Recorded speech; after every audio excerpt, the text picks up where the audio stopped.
자, 사업소득 세 번째 시간 시작하도록 할게요. 저번 시간에 우리 사업소득 금액의 계산까지 봤었죠. 오늘은 사업소득 금액의 계산을 좀 더 자세히 살펴보도록 할 거고요. 저번 시간에 우리가 공부했던 거 잠깐 복습하고 나서 그 다음에 수업 진행해 나가도록 할게요. 자, 우리 사업소득 금액의 계산은 직접법으로 계산하는 방법과 간접법으로 계산하는 방법 두 가지가 있다라고 했었죠. 직접법은 총수익 금액에 해당되는 것들 다 골라내서 적고요. 필요경비에 해당되는 것들 다 골라내서 적고요. 총수익 금액에서 이 총수익 금액을 얻기 위해서 들어간 경비인 필요경비를 차감해서 사업소득 금액을 산출한다라고 했었어요. 이때 마이너스의 금액이 더 크다라고 한다면 결손금이라고 부른다. 이것도 공부했던 내용이고요. 자, 이렇게 직접법으로 사업소득 금액을 구할 수 있는데 이렇게 구하게 되면은 너무 힘든 작업을 거치게 돼요. 왜? 여태까지 우리가 1년 동안 거래했던 모든 내용들에 대해서 총수익 금액에 해당되는 것들 다 골라내야 되고요.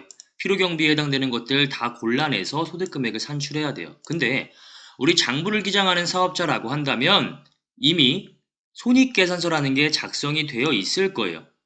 1월 1일부터 12월 31일까지 거래한 것에 대한 손익계산서, 기업회계기준상의 수익에서 기업회계기준상의 비용을 차감해서 당기순이익 또는 당기순 손실이 산출되어 있는 이러한 장부가 이미 나와 있다라는 거죠. 그러면 굳이 별도로 소득세법에 의한 사업소득 금액을 다 골라내가지고 계산할 필요가 없다라는 거예요. 기업회계기준과 소득세법에서는 물론 미세한 차이가 있어요. 그 차이를 조정하기 위해서 세무조정을 하는 거지만 대부분이 기업회계기준상의 수익과 소득세법상의 총수익금액 그리고 기업회계기준상의 비용과 소득세법상의 필요경비가 유사하다라는 거예요. 우리가 조금 더 효율적으로 사업소득금액을 구하는 방법은요. 바로 간접법이라는 거예요. 이렇게 나온 손익계산서상의 당기순 이익 또는 당기순 손실에다가 플러스 마이너스의 세무조정을 통해서 사업소득금액을 구할 수가 있다는 것이죠. 실무에서는 모두 다 간접법에 의해서 사업소득금액을 산출을 하고 있고요. 자, 세무조정은 총수익금액 산입과 필요경비 불산입을 먼저 보시면 기업회계기준상의 수익으로 계상하지 않았지만 소득세법상의 총수익금액에 해당되는 것들은 당기순이익에 플러스를 해주시면 되겠죠. 그리고 기업회계기준상 비용에 해당이 되지만 소득세법상의 그 세금을 계산할 때는 필요경비로 인정하지 않는다라고 한다면 비용을 인정하지 않기 때문에 플러스에 조정해 주시면 되겠죠. 필요경비 불산입으로 해서 사업소득금액에 반영해 주시면 되는 거고요.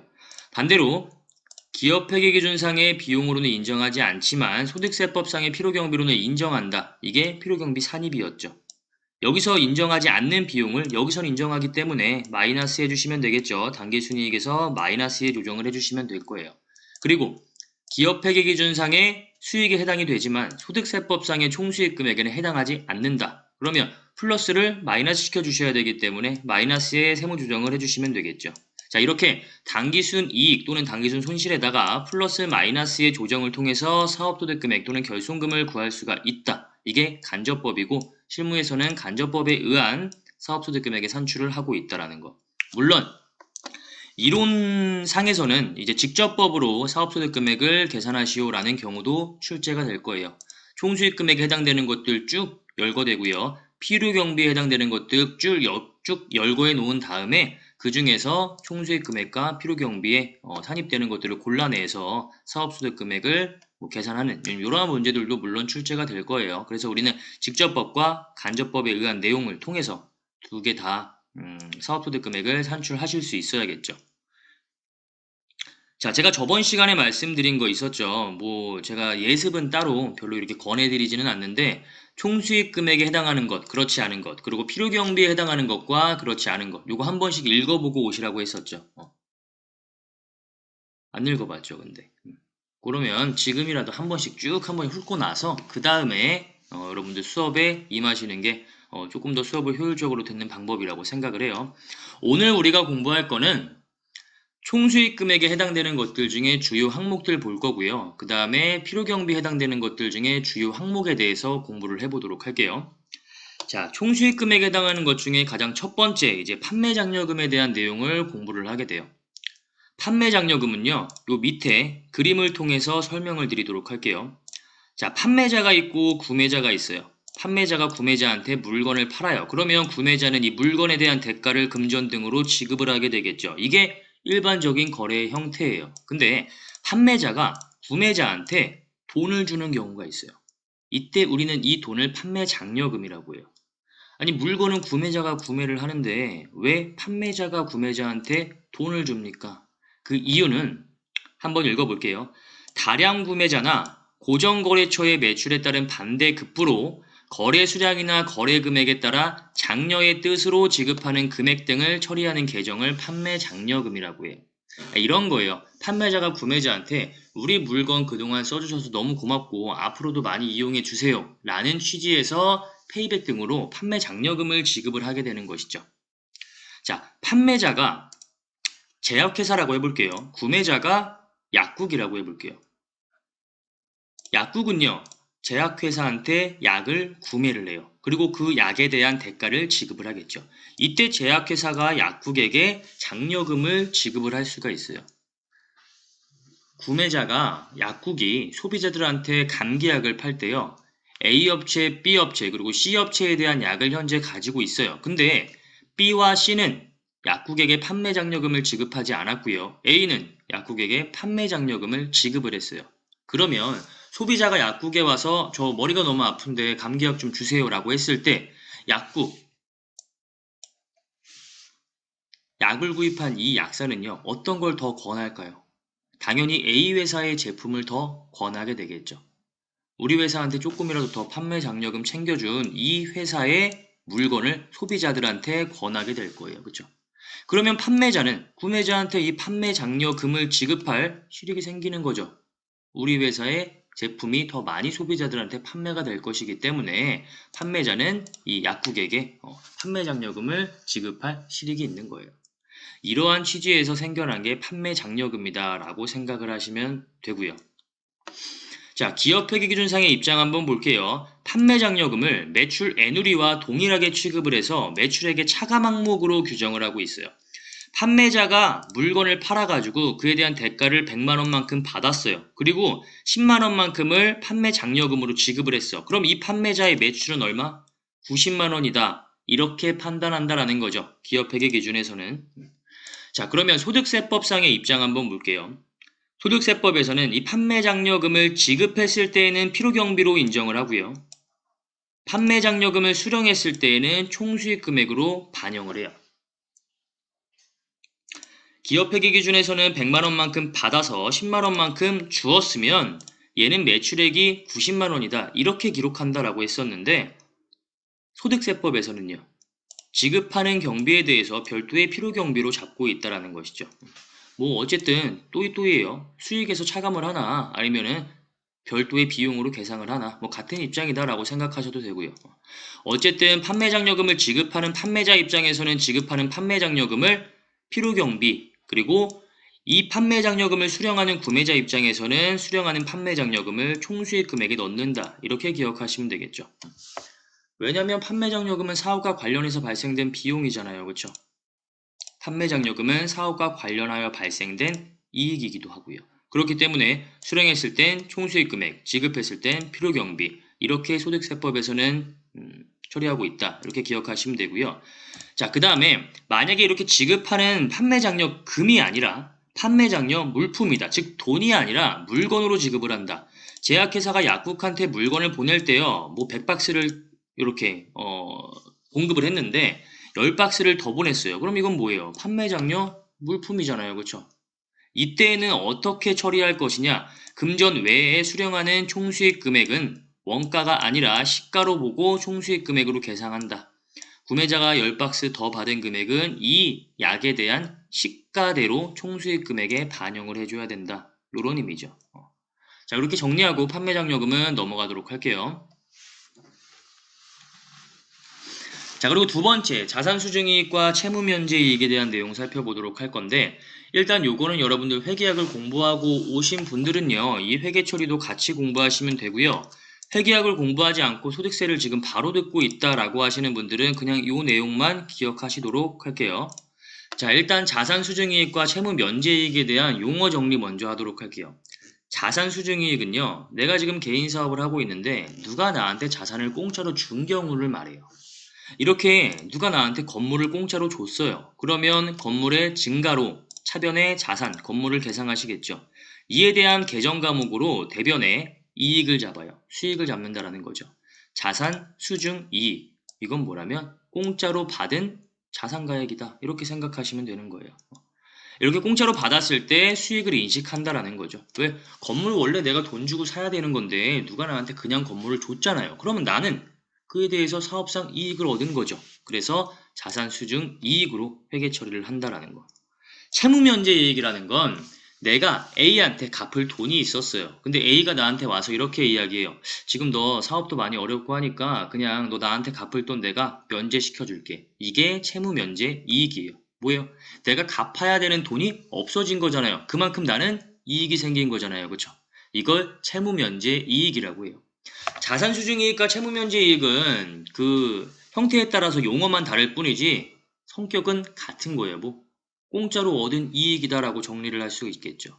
자산수중이익, 공짜로 누가 나한테 자산을 줘가지고 얻은 이익이고요. 채무면제 이익, 내가 갚아야 될 돈을 안 갚아도 되는 것이니까 그만큼 나는 이익이 생긴 것이겠죠. 공짜로 얻은 이익에 대한 소득세법상의 처리를 한번 보도록 할게요. 자, 내가 이익을 공짜로 얻었을 때 내가 얻은 이익이 사업과 무관하다라고 한다면 총수익 금액에 들어가지 않아요. 왜? 이건 증여세가 과세가 돼요. 사업과 무관하게 내가 공짜로 얻은 이익이다라고 한다면 이건 증여세 과세 대상이에요. 소득세랑 증여세를 이중으로 과세할 수는 없어요. 그럼 이중과세 문제가 발생되는 것이기 때문에 소득세로 과세를 하던지 증여세로 과세를 하던지 공짜로 얻은 이익에 대해서는 이 둘 중에 하나로 과세를 해야 되는데 사업과 무관한 경우에는 사업소득에 당연히 반영을 하면 안 되겠죠. 사업과 무관한 것이기 때문에. 그때는 증여세로 과세를 하겠다라는 것이고 사업과 관련되어서 내가 공짜로 이익을 얻었다라고 했을 때 이 자산수증이익과 채무면제이익은 총수익 금액에 반영을 해요. 기업회계 기준에 의한 수익에 반영을 했고 소득세법에서도 이를 총수익 금액으로 인정을 하기 때문에 별도의 세무조정은 발생이 되지 않겠죠. 자, 일단 여기까지 정리를 하시고요. 추가적으로 알아두셔야 될 게 요 단서예요. 이걸 2월 결손금 보전에 충당하는 경우에는 사업소득에 대한 총수익 금액에 불산입을 해주겠다라는 거. 일단 2월 결손금 보전에 충당한다라는 회계 처리는 이런 회계 처리를 말해요. 자산 수중이익, 이익은 우리 수익은 대변 항목이죠. 수익이 차변해 왔다는 건 수익이 그만큼 감소했다는 걸 말해요. 이런 회계 처리를 한 후에 만약에 2월 결손금 보전에 자산 수중이익을 충당했다라고 한다면 자산 수중이익이 없어지면서 2월 결손금까지 상계되는 걸 말하는 회계 처리고요. 2월 결손금은요, 여러분, 차변 항목이죠. 그렇기 때문에 2월 결손금이 대변해 왔다라는 건 2월 결손금이 없어졌다라는 거예요. 자산 수중이익을 없애면서 2월 결손금을 없앴다. 이 말이 2월 결손금 보전에 충당한다라는 의미예요. 여러분 2월 결손금 뭔지 아시죠? 자, 현재 내가 5기째 사업을 하고 있어요. 쉽게 5년째 사업을 하고 있어요. X1년부터 X4년까지는 계속해서 내가 지금 결손금이 발생을 해가지고 이 결손금의 누적액을 2월 결손금이라고 하는 거예요. 현재 5기 때 자산 수중 이익이 발생을 했어요. 1기부터 4기까지 누적되어 있는 결손금, 당기순 손실의 합계액이라고 생각하시면 돼요. 이렇게 2월 된 결손금이 있다라고 한다면 자산 수중 이익으로 충당을 할 수가 있어요. 그럼 이런 회계 처리를 왜 할까요? 자, 여러분이 은행이라고 한번 가정해 볼게요. 어떤 사업체가 와가지고 어떤 개인 사업자가 우리 은행에 와가지고 대출을 받고 싶다고 해요. 그러면 은행에서 가장 먼저 검토하는 게 뭘까요? 이 사람이 내가 돈을 꺼줬을 때 나한테 꺼간 돈을 제대로 갚을 수 있는지 능력을 보겠죠. 그때 요구하는 게 재무제표라고 생각을 하시면 돼요. 이때 손익계산서를 쭉 봤는데 이 사람 이거 계속해서 결손이 발생이 됐네. 이거 2월 결손금 있는 거 보니까 이거 사업 좀 잘 안 되나 보네. 라고 한다면 당연히 대출을 내주지 않을 거잖아요. 즉, 이 개인 사업자는요. 2월 결손금을 외부의 정보 이용자들한테 보여주고 싶어 하지 않아요. 2월 결손금을 어떻게든지 없애고 싶어 할 거예요. 그렇죠? 이때 2월 결손금을 없앨 수 있는 방법 중에 하나가 자산 수중이익이나 채무 면제 이익을 가지고 2월 결손금을 없애는 거예요. 또 한 가지 기억하실 거.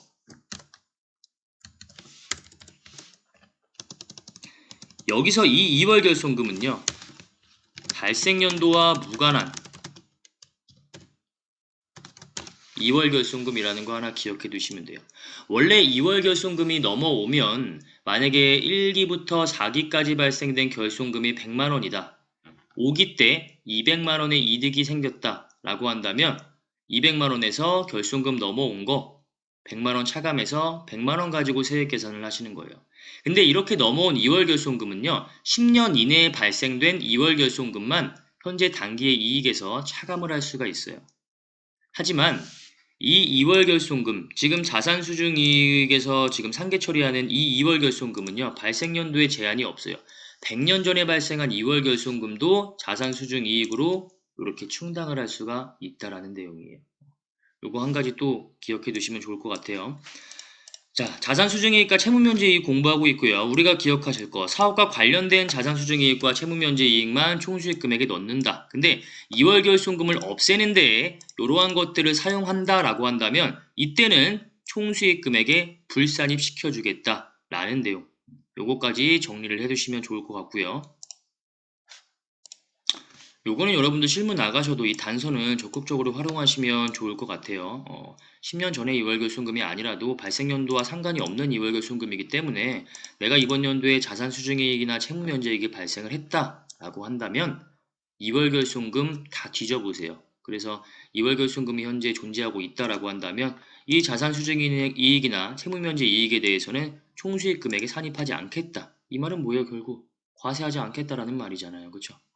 그렇기 때문에 이걸 적극적으로 좀 활용하시면 좋을 것 같다라고 정리를 하고요. 넘어가도록 할게요. 자, 그 다음에 보실 게 처분이익과 처분손실이고요. 여기서 말하는 처분이익과 처분손실은 재고자산 이외의 자산을 말해요. 재고자산에 대해서 지금 언급하는 건 아니고 그 이외의 자산에 대해서만 언급을 하고 있는 거예요.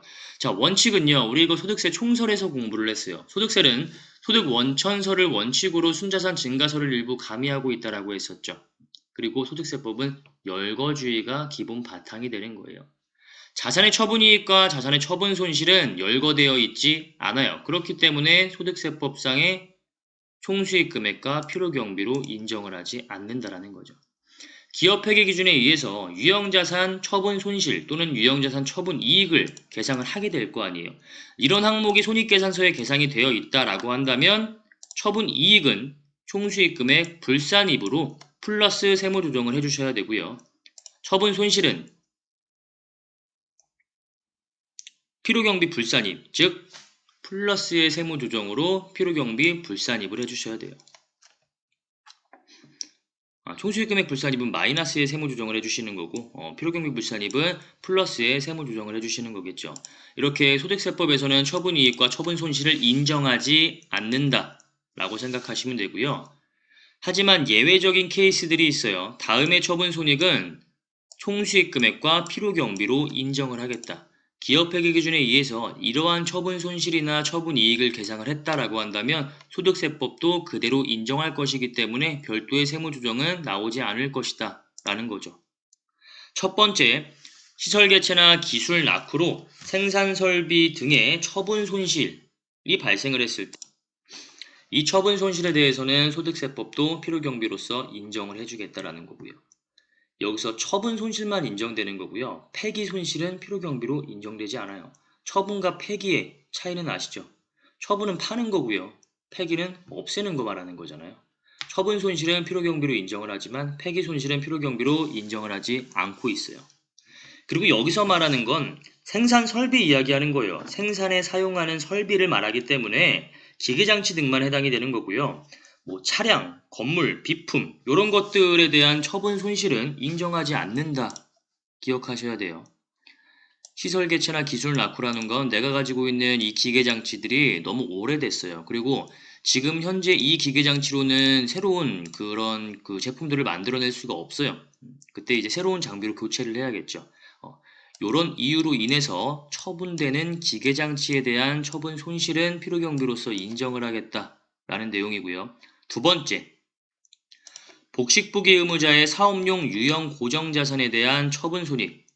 우리 복식부기 의무자와 간편장부 대상자에 대한 내용 저번 시간에 대략적으로 살펴봤었어요. 그렇죠? 업종별로 일정 금액 이상의 매출을 올리고 있는 자를 복식부기 의무자라고 했어요. 이 복식부기 의무자에 대한 판단은 단기 수익 금액이 아니라 정기의 수익 금액으로 판단을 해요. 내가 올해 복식부기 의무자인지 아닌지는요, 작년에 내가 얼마만큼의 수익 금액을 벌어들였느냐에 따라서 정해지는 거예요. 이렇게 내가 복식부기 의무자에 해당이 된다라고 했을 때 사업용 유형 고정자산을 팔았다. 처분 이익이 나오면 총수익 금액으로 인정해 주고요. 처분 손실이 나오면 필요경비로 인정을 해줘요. 이건 말 그대로 복식부기 의무자만 해당이 되는 거고요. 복식부기 의무자의 반대 개념, 업종별로 일정한 수익 금액 미만인 자, 이 간편장부 대상자들은요. 사업용 유형 고정자산을 처분했다라고 하더라도 총수익 금액과 필요경비로 인정하지 않고요. 원칙대로 이런 식으로 총수익 금액과 필요경비로서 인정하지 않는다. 이렇게 기억하시면 되겠죠. 자, 여기서 말하는 유형 고정자산은 토지와 건물을 제외한 나머지의 유형 고정자산, 차량, 기계, 비품 이런 것들 의미하는 거예요. 요 내용을 우리 저번 시간에 정리를 했기 때문에 그만 언급하고 넘어가도록 할게요. 자, 세 번째, 사업의 폐지 또는 사업장의 이전으로 임대차 계약에 따라서 임차한 사업장의 원상 회복을 위하여 시설물을 철거하는 경우에 처분 손실. 자, 내가 사업을 하려고 하는데 내가 가지고 있는 건물이 없어요. 그럼 어떻게 해야겠어요? 건물을 임차해야겠죠. 그렇죠? 건물을 임차해서 내가 지금 음식점을 한다라고 한다면 그에 맞는 인테리어를 해야 되고요. 내가 카페를 한다라고 했을 때에도 그에 맞는 인테리어를 해야 되고요. 기타 다른 사업을 했을 때에도 그에 맞는 인테리어 등을 해야겠죠.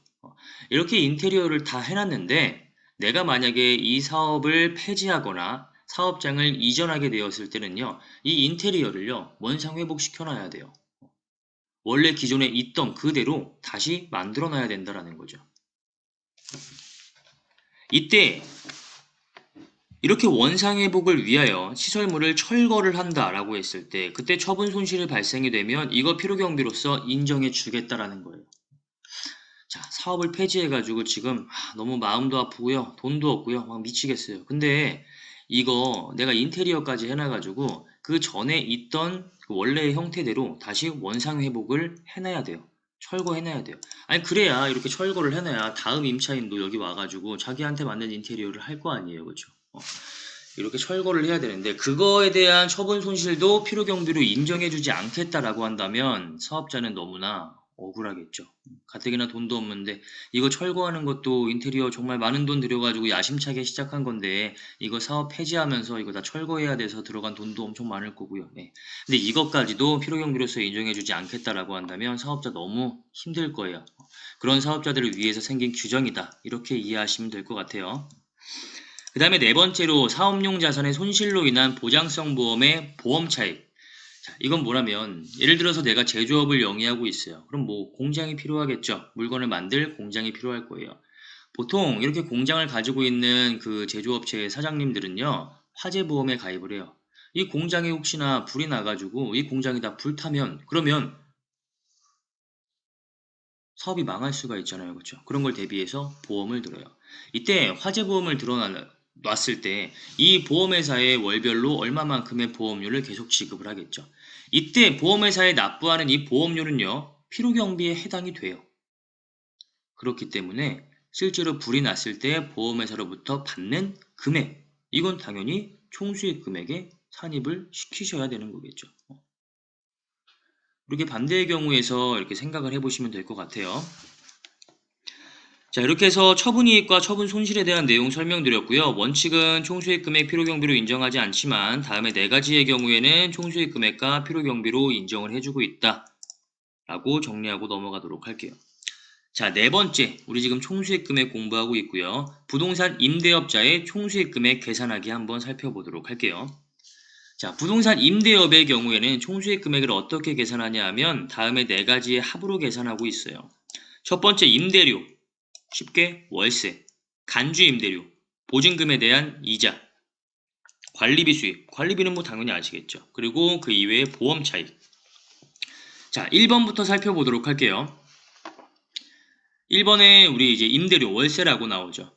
월세는 언제 총수익 금액을 얼마만큼 인정해야 되냐면 약정주의에 따라서 인정하시면 돼요. 우리 부동산을 임대하게 되면 임대차 계약서를 작성해요. 그 임대차 계약서에 임차인 너는 임대인 나한테 몇 월 며칠에 얼마만큼의 금액을 지급한다 라고 약정이 되어 있어요. 예를 들어 가지고 1월 달에 임대료를 말일에, 2월 달에 임대료를 말일에, 이렇게 매달 말일에 이 월세를 지급받기로 약정을 했다라고 한다면 지급받기로 한 날에 받기로 한 금액에 대해서 총수익 금액을 넣어주시면 되는 거예요. 이거 실제로 못 받았어도 총수익 금액에 넣어야 됩니까? 당연히 넣으셔야죠. 왜? 소득세는요, 현금주의가 아니에요. 현금이 들어왔을 때 수익 금액을 인식하시는 게 아니에요. 권리 의무 확정주의예요. 내가 받을 권리가 확정이 되는 때에 수익과 비용, 총수익 금액과 필요 경비를 인정하시는 거예요. 내가 받을 권리는 언제 확정돼요? 1월 달에 대한 임대료는요, 1월 31일이 되면 나는 받을 권리가 생기게 되죠. 이렇게 권리가 생기는 때 약정한 날, 약정한 금액에 대해서 인식을 하는 것이다 라고 생각을 하시면 되고요. 자, 그럼 이러한 경우에는 어떻게 해야 되느냐? 2020년 1월 1일부터 12월 31일까지 1년 동안 임대를 내주기로 했어요. 근데 이거에 대한 임대료를요, 1월 1일 날 한 번에 다 주겠대요. 1년치에 대한 임대료를 한 번에 다 주겠대. 그럼 이때는 임대료 산정을 어떻게 해야 되는 것이냐? 그게 문제가 되겠죠. 자, 읽어볼게요. 부동산을 임대하거나 지역권, 상권을 설정 대여하고 받은 선세금에 대한 총수익 금액, 선세금이라는 건 뭐 미리 받은 금액이다라고 생각하시면 되고요.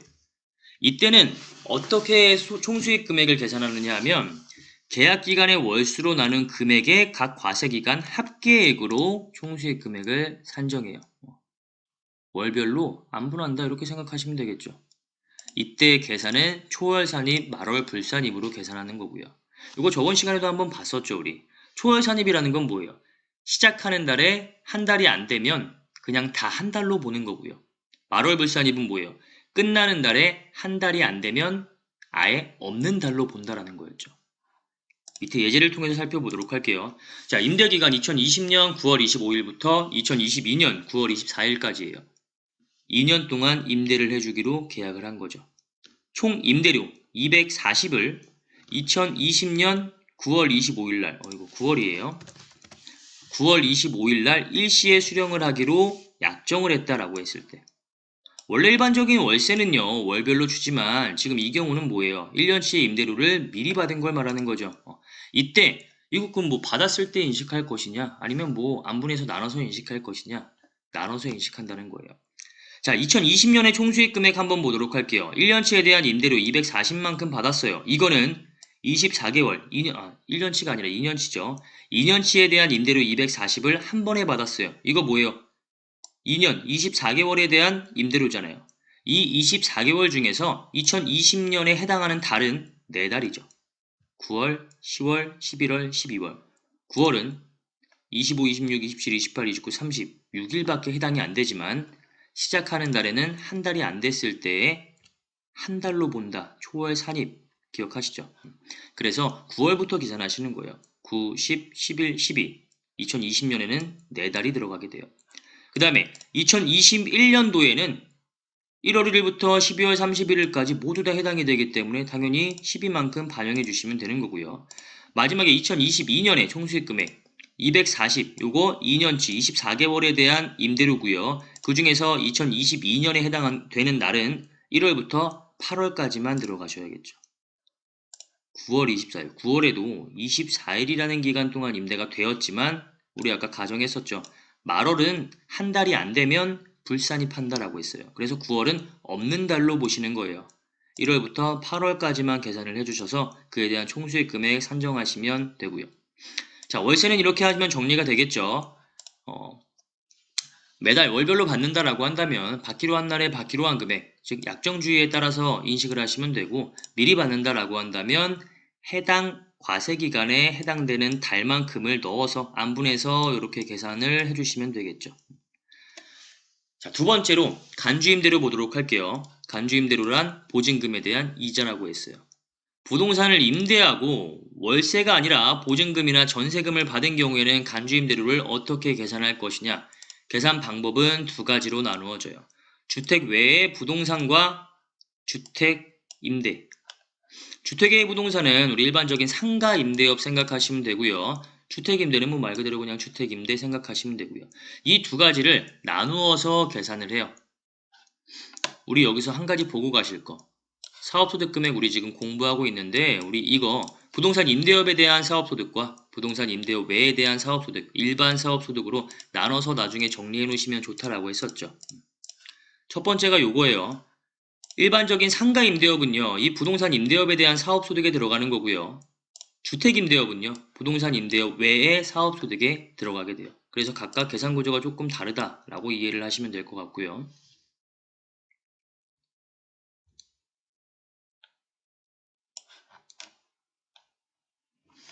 자, 먼저 일반적인 상가 임대를 하는 경우에 총수익 금액, 간주 임대료에 대한 총수익 금액 어떻게 계산하시는지 보도록 할게요. 이렇게 상가를 임대했을 때는요. 내가 이 상가 임대업에 대한 사업을 기장을 하느냐, 추계를 하는 경우 이렇게 두 가지로 나누어 보게 되고요. 자, 기장이랑 추계에 대한 일단 그 설명을 좀 드려야겠죠. 기장이라는 건 뭐냐면 요거예요. 1월 1일부터 12월 31일까지 임대업에 대한 여러 가지 이제 사업 활동을 할 거 아니에요. 임대로 들어오고요. 뭐 그에 대한 비용도 여러 가지로 나갈 거고요. 이렇게 임대업에 대한 사업 활동을 하면서 들어오고 나간 것에 대한 이 거래들에 대해서 하루하루 다 회계 처리를 하는 거예요. 거래 건건마다 다 일일이 회계 처리를 해요. 이 회계 처리들을 모아가지고 장부를 만들어요. 우리는 이 장부를 재무제표라고 부르죠. 이렇게 일일이 거래에 대해서 다 회계 처리를 하고 이거를 모은 장부로 신고를 하는 경우를 기장신고한다라고 이야기를 하고요. 기장신고하지 않는 경우는 뭐냐면 추계신고한다라고 이야기를 해요. 추계신고는 일일이 회계 처리해가지고 장부를 만드는 게 아니라 이 업종에서 이만큼의 수익 금액이 발생되면 일률적으로 요만큼의 필요경비를 인정해 주겠다라고 해서 신고를 하는 경우 이게 추계신고예요. 그러면 여러분들 한번 생각해 볼게요. 수익 금액이 굉장히 낮은 이걸 뭐 단순 경비율 대상자라고 하는데 그러한 사업자들을 제외한 나머지 사업자들은요. 당연히 기장을 하는 경우가 추계를 하는 경우보다 세금이 더 적게 나와요. 아니, 추계가 더 유리하다라고 한다면 당연히 추계 신고를 하지 누가 기장 신고를 합니까? 여러분 기장 신고를 하면요. 여러분들이 사업을 함에 있어서 여러분들이 스스로 회계 처리를 하고 장부를 만들고 이러한 작업을 하지 못할 거 아니에요. 누구한테 맡겨요? 세무사한테 맡기겠죠. 세무사한테 이 기장을 맡기게 되면 기장료가 들어가요. 세무사가 이거 공짜로 해주지 않잖아요. 그걸로 돈 버는 업종인데 기장료가 들어가게 돼요. 추계 신고는 뭐냐면요. 굳이 기장을 하지 않더라도 내가 신고할 때 그냥 수익 금액만 넣으면요. 필요경비 업종별로 알아서 들어가고요. 알아서 세금이 계산이 돼요. 이게 추계 신고예요. 이게 추계 신고가 유리하다라고 한다면 이거 세무사한테 기장 맡길 사업자가 누가 있겠어요. 그렇죠? 일반적으로는 기장 신고가 유리해요. 세금이 더 적게 나오게 돼요. 당연히 세무서에서도 국가에서도 기장 신고를 원칙으로 하고 있죠. 추계 신고를 하는 경우에는 일정 금액 미만의 사업자들을 제외하고는 추계 신고하는 경우에는 그에 대한 페널티까지 존재를 해요. 무기장 가산세라고 가산세까지 부과를 하고 있고요. 일단 우리 지금 기장 신고와 추계 신고에 대한 개념은 어느 정도 이해하셨을 거라고 생각을 하고 기장하는 경우와 추계하는 경우에 상가 임대업에 대해서 발생하는 보증금에 대한 이자인 간주임대료의 계산 한번 보도록 할게요. 일단 내가 보증금을 수령을 해요. 이 보증금에 대한 적수에서 건설비 적수를 차감을 하고요. 여기에다가 정기예금 이자율 현재 2.1%예요. 2.1%를 곱한 다음에 365분의 1, 6년이면 366분의 1 한 금액에다가 금융수익을 차감해서 구하고 있어요. 뭐 보증금은 알겠고 건설비 당연히 아시겠죠. 이 건물을 짓기 위해서 들어간 비용, 건물을 매입했다라고 한다면 매입 비용이 될 거고요. 보증금에서 건설비를 차감한다. 이것도 적수는 무엇이냐? 적수는요.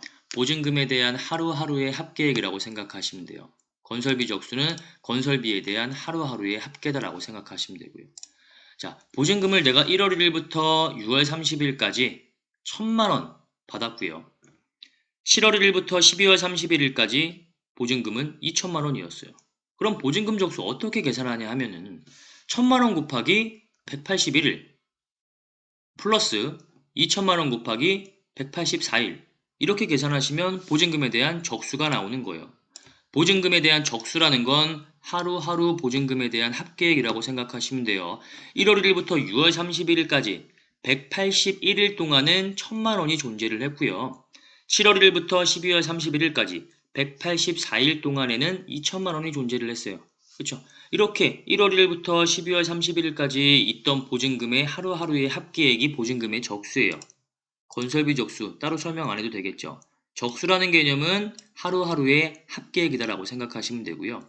이렇게 적수의 개념으로 차감을 하셔서 나중에 365분의 1로 나눈 다음에 계산을 하시는 거예요. 얘는 우리 월수로 계산을 했잖아요. 그렇죠? 얘는 일수로 계산하는 개념이다 라고 생각을 하시면 되겠죠. 자, 추계하는 경우에, 기장하는 경우에 있어서보다 조금 이제 페널티라고 할 수 있는 건 건설비 적수와 금융수익을 차감해주지 않는다라는 거죠. 일반적으로 상가 임대를 하는 경우에 건설비 적수보다 보증금 적수가 더 큰 경우는 흔치 않아요. 간주 임대료가 나오는 경우는 흔치 않아요. 왜? 여러분들 건물을 뭐 예를 들어서 내가 1억 원에 매입을 했다라고 했을 때 보증금을 1억 원을 받고 내가 임대를 내줄 수가 있을까요? 당연히 없겠죠. 1억 원만큼 내가 건물을 매입을 했을 때 이 사람한테 내가 임차를 해준다라고 한다면 뭐 보증금 뭐 많이 받아봤자 뭐 1,000만 원, 2천만 원 뭐 이렇게 받고 나서 임대를 내주겠죠. 일반적으로는 건설비 적수가 당연히 더 커요. 건설할 때 들어가는 경비, 건물에 대한 매입 비용이 내가 받는 보증금보다 더 크기 때문에. 그래서 일반적으로 기장 신고를 했을 때 간주 임대료는 나오지 않아요, 보통. 물론 뭐 나오는 경우도 존재를 하고요. 하지만 추계를 하는 경우에는 건설비 적수를 차감할 수가 없어요. 그렇기 때문에 간주 임대료가 100% 나올 수밖에 없죠. 보증금에 대한 적수에다가 2.1%의 정기예금 이자율을 곱하시고요. 나누기 365분의 1을 하셔가지고 간주임대료를 산출을 하고 있어요. 그래서 이 두 가지는 추계하는 경우에는 차감되지 않기 때문에 조금 더 불리한 이런 페널티를 받고 있다. 이렇게 기억을 하시면 될 것 같고요. 자, 상가 임대에 대한 간주 임대료는 이렇게 계산하는 것이다 라고 기억하시면 되고, 두 번째, 주택 임대에 대한 간주 임대료 계산 산식 한번 보도록 할게요. 상가를 임대했을 때 보증금을 받았으면요, 무조건 이 산식 적용하시는 거예요. 근데 주택 임대는 한번 걸러서 산식을 적용하게 돼요. 볼게요. 주택 임대를 하는 경우에는 내가 주택을 보유하고 있는 게 3주택 이상이고 내가 받은 보증금의 합계액이 3억 원을 초과하는 경우에만 간주임대료를 계산한다라고 나와 있죠. 이거 우리 비과세 사업소득할 때 잠깐 살펴봤던 거 내용 있을 거예요. 표. 기억하시죠? 3주택 이상을 보유했을 때만 간주임대료를 계산한다. 이거 기억하실 거예요. 그거에 대한 좀 세부적인 설명이다라고 생각을 하시면 되고요. 주택에 대한 간주임대료, 일단 뭐 아무나 간주임대료 나오는 거 아니고요. 나 주택 3개 이상 가지고 있어야 돼요. 여기서 일단 중요한 거, 주택 3개 이상을 대여하고 있는 게 아니고요. 내가 주택을 3채 소유하고 있는데 한 채만 대여해도 간주임대료 대상이 되시는 거예요. 그리고 내가 받은 보증금의 합계액이 3억 원을 초과하는 경우, 이 두 가지의 요건을 모두 만족하는 경우에만 주택에 대한 간주임대료 계산 산식에 들어가시는 거예요. 3주택 이상 소유, 3억 초과, 이 요건을 만족하지 못한다라고 한다면 간주임대료는 계산할 필요가 없는 거고요. 자, 주택도 마찬가지로 기장하는 경우와 추계하는 경우로 나누어서 이렇게 계산을 하고 있고요. 하지만 주택의 경우에는요, 상가의 경우처럼 이렇게 큰 페널티를 주지 않아요. 건설비 적수를 차감해주지 않겠다. 이거 굉장히 큰 페널티거든요.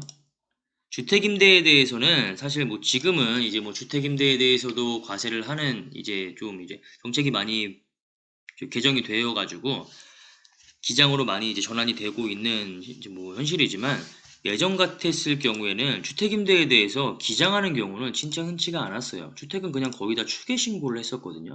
그래서 이거를 좀 반영해서 많은 주택임대업자들이 추계 신고를 하고 있는데 그거에 대해서 이런 식으로 과세를 하면 주택임대 사업자들의 세금은 엄청나게 많이 나오게 될 거고요. 그거에 대한 세금의 전가는 누구한테 가요? 상대적으로 경제적 약자에 있는 주택 임차인들한테 가게 될 거잖아요. 그거를 조금 보전해주기 위해서 주택 임대하는 경우에는 그냥 일률적으로 3억 원만큼을 차감해줘요. 뭐예요? 3억 원을 초과하는 경우만 과세하겠다라고 했었잖아요. 그쵸? 보증금이 3억 원을 초과하는 경우 초과하는 보증금에 대한 적수에다가 60%를 곱해요. 40%는 그냥 빼주겠다라는 이야기죠. 거기에서 정기예금 이자율 마찬가지로 현재 2.1%고요. 곱하기 365분의 1 하시고 기장하는 경우에만 금융수익을 차감해주고요. 추계하는 경우에는 금융수익을 차감해주지 않고 있어요. 이렇게 정리를 하시면 될 것 같고요. 자, 다음 관리비 수입 보도록 할게요. 자, 순수한 관리비다. 즉 청소비, 뭐 난방비 등을 받는다라고 했을 때에는 총수익 금액에 들어가는 거고요. 이거 뭐 주택 상가나 주택을 임대했을 때 그거에 대한 청소비와 뭐 난방비가 된다. 일반적으로는 뭐 상가 임대업에서 들어가는 관리비 수입이 많겠죠. 뭐 주택 임대도 마찬가지일 거고요. 이때 이렇게 순수한 관리비에 대해서는 당연히 총수익 금액으로 넣어 주셔야 되겠죠. 사업적으로 내가 이득을 얻은 거잖아요.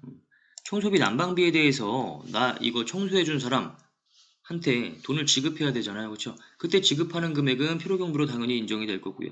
그걸로 인해 가지고 받은 금액은 총수익 금액으로 당연히 들어가셔야겠죠. 자, 두 번째로 공공요금 징수액이에요. 전기료, 수도료 같은 경우에 원칙적으로 이건 총수익 금액에 들어가지 않아요. 왜? 예수금 성격이거든요. 임차인이 이번에 내가 임대 내준 사업장에서 이렇게 임차해가지고 사업 활동을 하면서 전기료와 수도료가 발생을 했어요. 이걸 만약에 임대인이 한정 같은 데에 납부를 한다라고 했을 때 여기서 나온 관리비가 100만 원이라고 한다면 임차인한테 100만 원 받아와서 한전 등에 100만 원을 납부하면 돼요. 그러면 이때 이 임대인이 얻은 소득은 있어요? 없죠? 100만 원 나온 거 임차인한테 받아가지고 그대로 한전에 납부를 했잖아요. 그쵸? 이때 임대인이 얻은 소득은 없어요. 임차인한테 받은 소득은 예수금 성격인 거죠. 받아와가지고 내는 돈, 예수금 성격인 돈이에요. 그렇죠? 그렇기 때문에 임대인의 총수익 금액에 당연히 반영이 되면 안 되는 거예요. 하지만 만약에 이때 발생된 전기료 수도료가 70만 원인데 나 임차인한테 100만 원 받아왔어요. 100만 원 받아와서 한전 등에 70만 원만 납부를 했어요. 그러면 이때 나는 이득이 생겼잖아요. 얼마? 30만 원. 이걸 우리는 초과 징수액이라고 해요. 내가 한전 등에 납부해야 되는 전기료 등보다 더 많은 금액을 받아왔다라고 한다면 그만큼은 초과해서 징수했다라고 이야기하고요. 이러한 초과 징수액은요. 임대사업자의 이익이기 때문에 당연히 총수익 금액에 산입을 시키셔야 되는 거겠죠. 자, 그 다음에 보험 차익. 이건 뭐 아까 또 설명드린 내용인데 사업용 자산의 손실로 인한 보장성 보험의 보험 차익.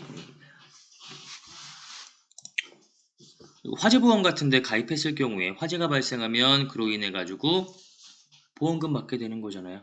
이때 이 보험금도 당연히 임대사업자의 총수익 금액에 넣으셔야겠죠. 왜? 이 화재보험의 보험료로 매달 납부한 금액이 필요경비로 인정이 되기 때문에 그로 인해 가지고 받은 보험금도 총수익 금액으로 인정을 해줘야 되는 거겠죠. 그래서 이것도 총수익 금액에 산입이 된다라고 생각을 하시면 되고요. 일시상각 충당금 설정 가능. 요거는 1회독 하시는 분들은 뭐 아실 필요 없고요. 간략하게 설명드리면 이런 내용이에요. 자, 화재가 발생해가지고 보험금을 받았어요. 이 보험금에 대해서도 지금 과세를 하겠다라는 거잖아요. 총수익 금액에 지금 이렇게 산입을 해가지고 과세를 하겠다라는 거잖아. 총수익 금액에 들어가면 소득세가 계산이 된다라는 의미죠. 그만큼 플러스를 한다라는 의미이기 때문에. 나 지금 공장 불탔어요. 지금 손실이 2만 저만 아니에요. 보험금 받았어요. 이 보험금을 가지고 뭐 하겠어요? 공장 원상회복 시켜야 될 거 아니에요. 근데 이때 받은 보험금에 대해 가지고 세금을 과세하겠다라고 한다면 나 이거 공장 어떻게 원상회복 시켜요? 못 시킬 거 아니에요. 그렇죠? 이때 설정하는 게 일시상각 충당금이에요. 쉽게 말하면 과세 이연을 시켜주겠다라는 의미로 받아들이셔도 돼요.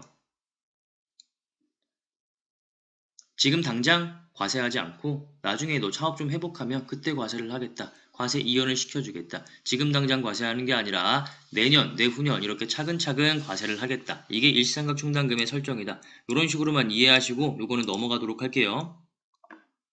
자, 그 다음에 총수익 금액에 대한 마지막 내용이고요.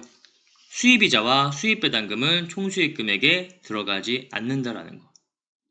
기업회계 기준에 따르면 이자 수익이 발생되었을 경우, 배당 수익이 발생되었을 경우 영업의 수익으로 계상을 하겠죠.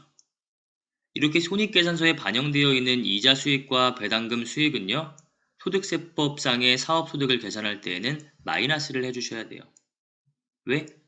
소득세법상의 사업소득으로는 인정이 되지 않으니까. 왜 인정이 안 돼요?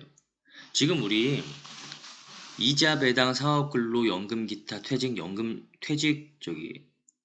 양도 중에 뭐 공부하고 있냐 하면 사업 공부하고 있어요. 그렇죠? 사업 소득 금액 어떻게 계산하는지 이거 공부하고 있어요. 그렇죠? 이자, 배당은 뭐예요? 사업 소득이 아니라 이자 소득이고 배당 소득인 거이죠. 사업 소득 총수익 금액 할 때 이자 배당 소득 반영하는 거 아니에요. 이자 배당은 그 파트 가서 계산하시는 거고요. 지금 우리는 사업 소득 금액 계산하고 있어요. 그렇죠? 사업 소득 계산할 때는 당연히 이자 배당과 이자 소득과 이자 수익과 배당 수익에 대한 내용을 배제를 하고 계산을 하셔야겠죠. 당연한 내용이에요. 왜? 얘네들은 금융소득으로 과세가 되니까 사업소득 계산할 때에는 빼고 계산을 하셔야겠죠. 그래서 당기순이익에 이 이자 수익과 배당금 수익이 반영이 되어 있다라고 한다면 이거 총수익 금액 불산입이라는 세무조정으로 소득세법상의 사업소득 금액을 계산할 때에는 영향을 미치지 않는 것이다. 이렇게 기억을 하시면 되겠죠. 자, 여기까지 하고 잠깐 쉬었다가 우리 필요경비에 대한 내용 보도록 할게요.